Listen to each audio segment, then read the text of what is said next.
Ako si Carmela Gasque, 40 years old. May asawa, may 3 anak, nakatira sa Basico, Port Area, Maynila. Construction po ang karamihan ng nagtatrabaho ang mga ibang kalalakihan dito sa aming barangay. Yung iba naman po na kababaihan, tulad ko ay nagbabalat po ng bawang. Yung iba naman po tindera po sa mall. At yung iba naman, vendors po sa Divisoria. Okay naman po kahit papaano yung buhay namin.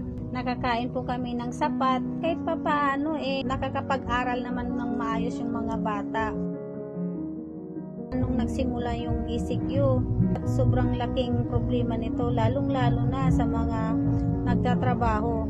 Na sapat lang po ang kinikita sa pang-araw-araw. Hindi po nila alam kung saan sila kukuha ng pangbayad ng tubig at ilaw at pagkain. Lagi po kami sa loob ng bahay dahil nga po bawal lumabas at natatakot din kami na baka kami ay mahawaan ng COVID. Hindi katulad dati na 3 beses kami kakain sa isang araw. Ngayon, 1 o 2 na lang. Sobrang naepektuhan nito yung mga bata, lalo-lalo na sa pag-aaral nila. Nahihirapan sila dahil nga po online class. Minsan, hindi na nila naiintindihan yung mga module. Tapos, mabagal pa po yung connection.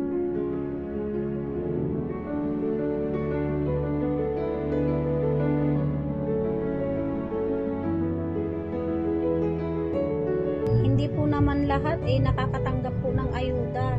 Kaya nais po naming pangangailangan bigas at sapat na pagkain.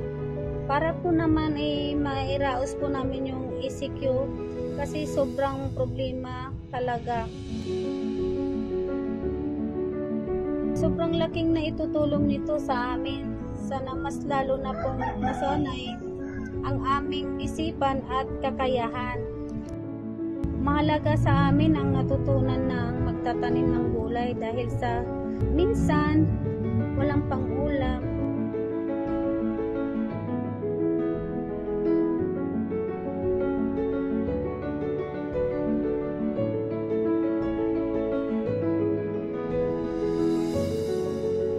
Naway kayo ay magsawang tumulong po sa amin na nangangailangan.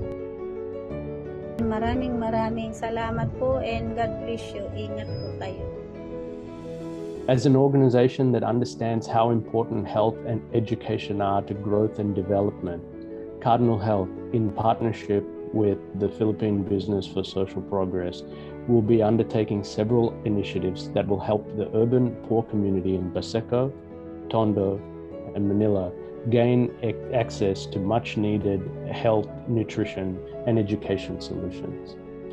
I would like to thank United Way Worldwide for selecting BPSP to be our partner in this noble undertaking, as well as PBSP in identifying the community that will benefit the most from Cardinal Health's grant. I am positive that our partnership will allow Cardinal Health to impart its distinct brand of care, compassion, and especially to individuals and families and communities that are most in need. On behalf of United Way Worldwide, I'm very excited for this new partnership between Cardinal Health and Philippine Business for Social Progress. I'm confident that this opportunity will bring huge impact and hope to children and families who suffered during the pandemic era. I also would like to take this opportunity to thank Cardinal Health for its leadership and commitment for Asia. We have been so thankful to have Cardinal Health executive leaders for local United Ways board as leadership volunteers who actually guided the community for the collective impact journey. I look forward to learning from your project and actually bring this learning lessons learned to the regional platform to benefit the all in the region. Thank you so much for this new partnership opportunity and the meaningful project for the community. Thank you.